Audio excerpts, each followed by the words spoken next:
Hello, everyone.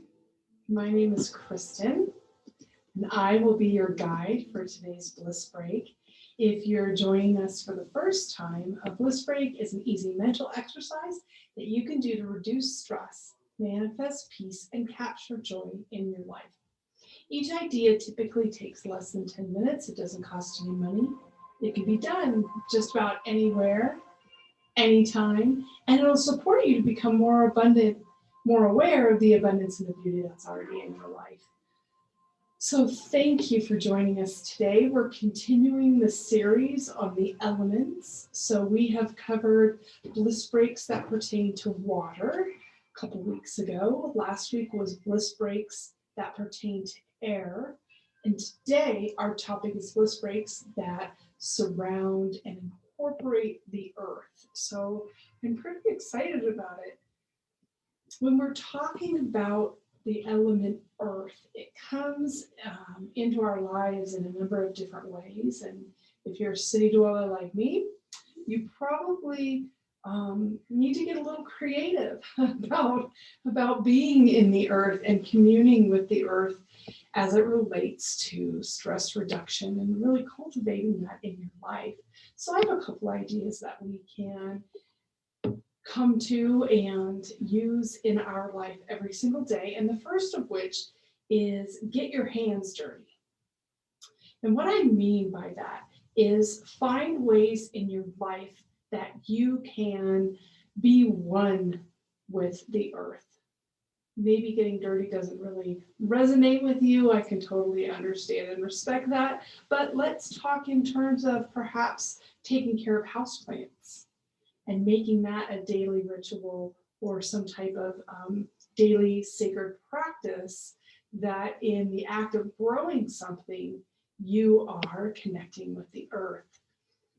And also some other takes on that, they can really be watering your plants, growing vegetables or growing herbs, maybe replanting a plant that has been serving you well in your life, but you replant it into perhaps a different pot, or you condition the soil that it lives in. That's the kind of getting your hands dirty that I'm really talking about. And if maybe you would define yourself as somebody who doesn't have a green thumb, I used to think of myself like that, but my daughter has taught me how to really take care of the plants that are in my life and that I'm entrusted with their well-being, since the plants can't do it for themselves. So I've gotten a little better at it over the last few years. Perhaps you want to watch something grow. And it's not that you, sorry for the interruption, it's not that you actually take part in the growing of plants, but perhaps you're mindful about watching plants that someone else cares for. Perhaps you watch videos of taking care of plants on YouTube or something like that. But the objective is to commune with the earth. And if you think about it, many of you have probably felt better when you find yourself in nature. In the Asian culture, there's a very popular experience called forest bathing, where people go out into the forest, where they become one with nature. And in that process, they're releasing a lot of energy and lower vibration that they've been carrying around in their body. They're releasing that back into the earth and letting go of the types of negative thinking or negative self-talk that really doesn't serve us very well. Perhaps you're getting out and walking a dog or doing something like that that you can enjoy doing in nature. For a long time, many years, I had a sacred practice of speaking my prayers while I was taking a walk around the neighborhood. And for me, that was a genuine bliss break that helped me not only set my mind right, but also notice nature, notice the changing of the seasons, the leaves on the trees, what types of things around you are blossoming. Just paying attention to those tiny little details. In a minute or so, we're going to do a grounding meditation that I love as a way to connect with the earth. But I also want to give you a couple other ideas in relation to incorporating the earth into your bliss break. How about eating plants? You might not have thought of that as a way to nourish your physical body, which is really part of the earth and made up of the same molecules that you find in the things that make up our earth and our the terra that's all around us. But we also use plants in other ways. Plants coming from the earth, we use them medicinally. Perhaps you cut up some cucumbers or a lime and you put it in your water that you drink every single day. Those are all various ways of being able to incorporate the earth and things that come from the earth into your everyday practices.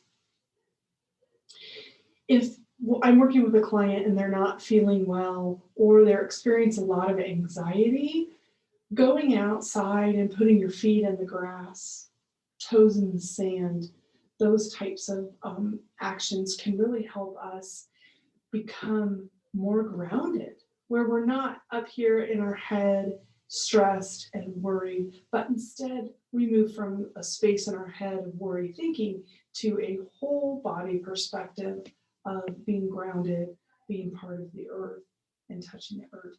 And that is definitely a significant way to reduce anxiety. And perhaps you do that as a regular practice, and it helps you focus when you need to work on a big project or study like I've been doing recently. All right, we're going to go ahead and do a visualization. And this is one that I learned, probably early on in my my path, my spiritual path in learning meditation. I was probably about 18 or 19 years old and learned it in college. So this practice of grounding, we do in every bliss break. I ask you to put your feet on the floor if it's comfortable or if you're able to do that. The thought being that the floor is attached to a building structure and that building is securely anchored into the earth or into the ground, hence grounding. And in this particular bliss break, we're going to be dropping a grounding cord from the base of our spine, and visually we'll watch that grounding cord as it anchors into the earth.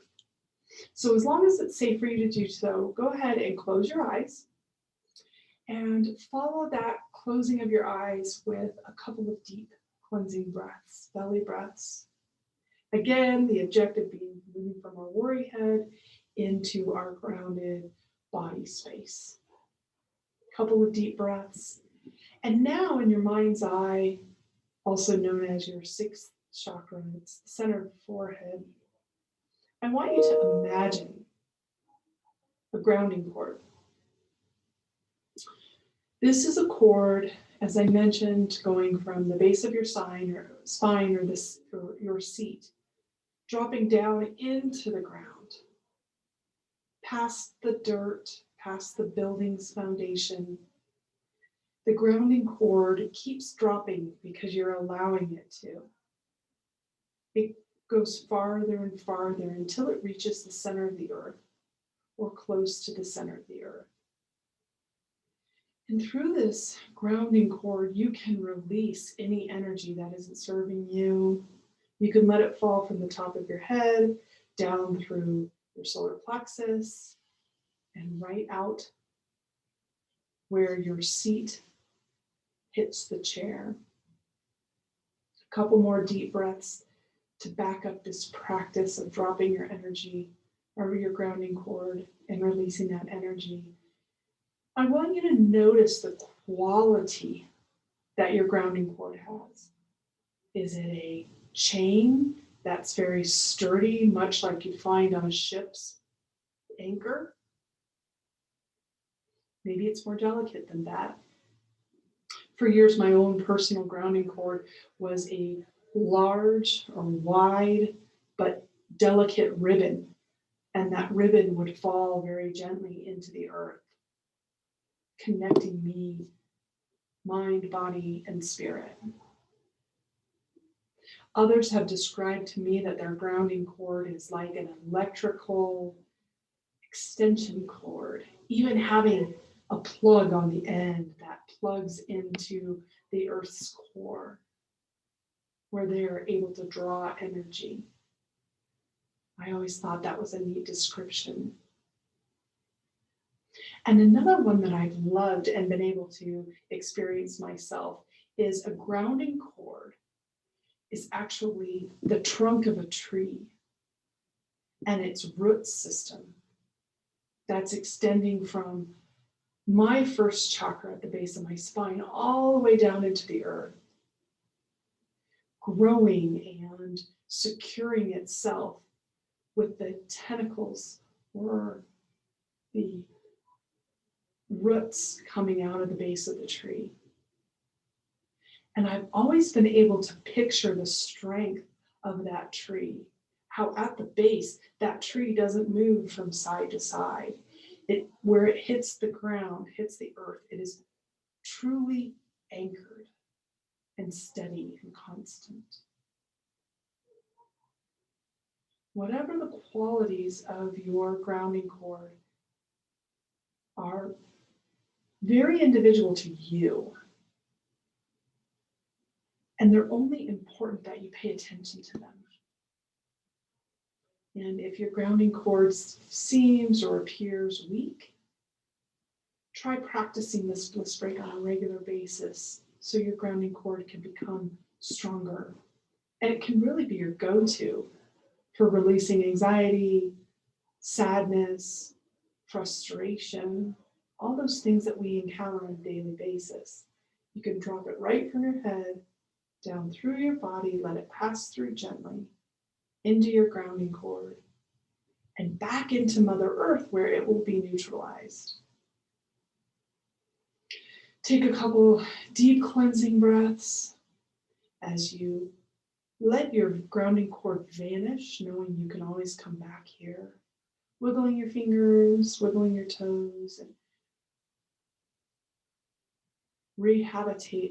habitating your body, opening your eyes, and returning to the room where you first started.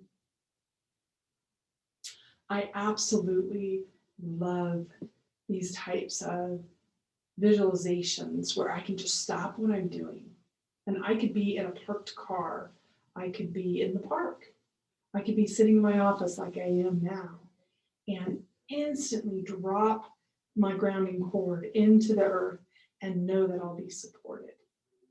So I hope you guys will add that to your toolbox of bliss breaks that you use just to manage emotions, manage life experience.